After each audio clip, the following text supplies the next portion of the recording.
السلام علیکم ورحمۃ اللہ وبرکاتہ۔ آج کی تفسیر بہت اہم اور ضروری ہے۔ کچھ دیر ہم بیٹھے رہیں تاکہ ہم کو سمجھ میں آ جائے کہ 8ویں پارے کے نصف سے 9ویں پارے کے ثلث تک کیا پڑھا گیا ہے اور اس کے اندر اللہ تبارک و تعالیٰ کیا کیا ارشاد فرما رہے ہیں۔ سورہ اعراف ہے، جس کا مجموعی اعتبار سے اگر ایک نظر ڈالیں گے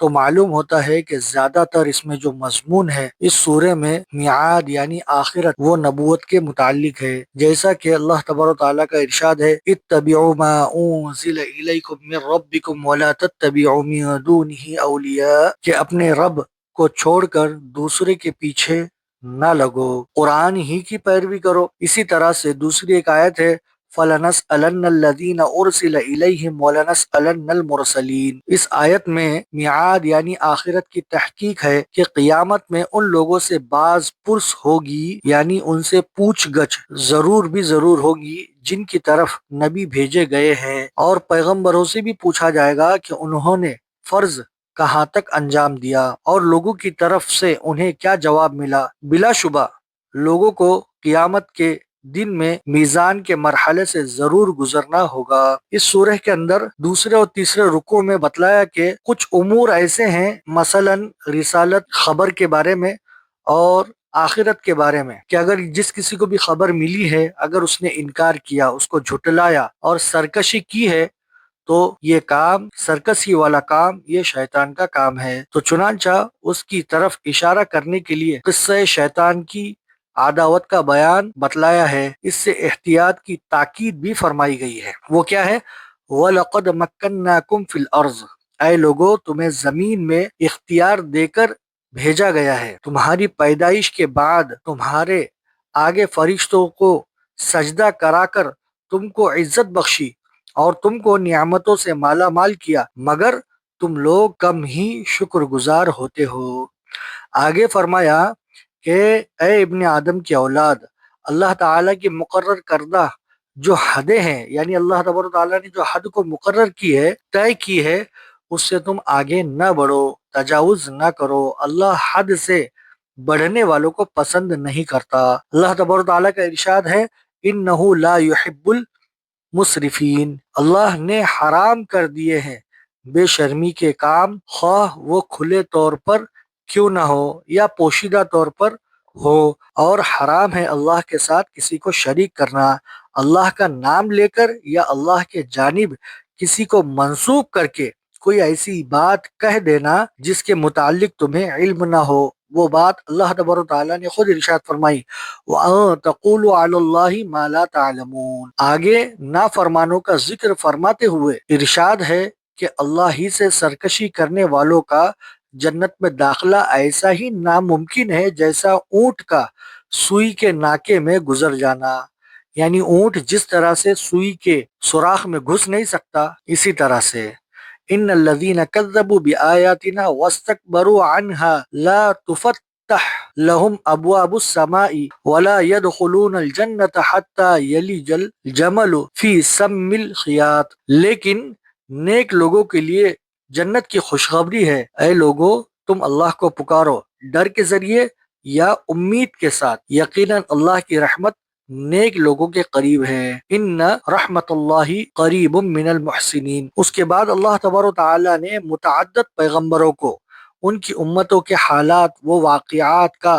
ذکر فرمایا اور لوگوں کی سرکشی اور بداعمالیوں کی وجہ سے ان پر اللہ تعالیٰ کی طرف سے مختلف یعنی کئی طرح کے عذاب نازل ہوئے، ان کا ذکر بھی اللہ تبارک و تعالیٰ نے قرآن میں بتلا دیا تاکہ لوگ اس سے نصیحت حاصل کریں اور عبرت حاصل کریں اور دعوت رسالت کو قبول کر کر ہدایت لے لیں۔ کئی جگہ پر عبرت آموز واقعات سننے کے بعد اللہ تبارک و تعالیٰ نے حضور اکرم صلی اللہ علیہ وسلم سے فرماتے ہیں وَإِذْ أَخَذَ رَبُّكَ مِن بَنِي آدَمَ مِن ظُهُورِهِمْ وَذُرِّيَّتِهِمْ وَأَشْهَدَهُمْ عَلَىٰ أَنفُسِهِمْ أَلَسْتُ بِرَبِّكُمْ قَالُوا بَلَىٰ شَهِدْنَا، کہ اے نبی لوگوں کو یاد دلا دو کہ ہم نے قیامت کے دن، روز قیامت سے پہلے، الستو بربکم، تمام انسانوں کی روح کو جمع کر کر ان سے نہیں پوچھا تھا کیا میں تمہارا رب نہیں ہوں؟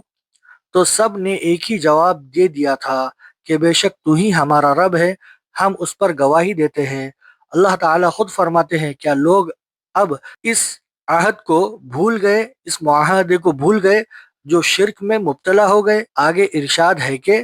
نفس پرستی کی وجہ سے لوگوں کی حالت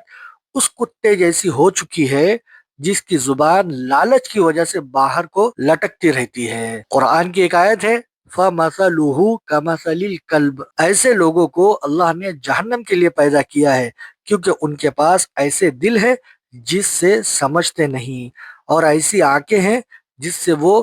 حق کی راہ کو دیکھتے نہیں، اور ان کے پاس ایسے کان ہیں جن سے وہ سنتے نہیں۔ وہ جانوروں کی طرح ہے بلکہ ان سے بھی گئے گزرے ہیں۔ اللہ تعالیٰ نبی اکرم صلی اللہ علیہ وسلم سے ارشاد فرماتے ہیں اگر منکرین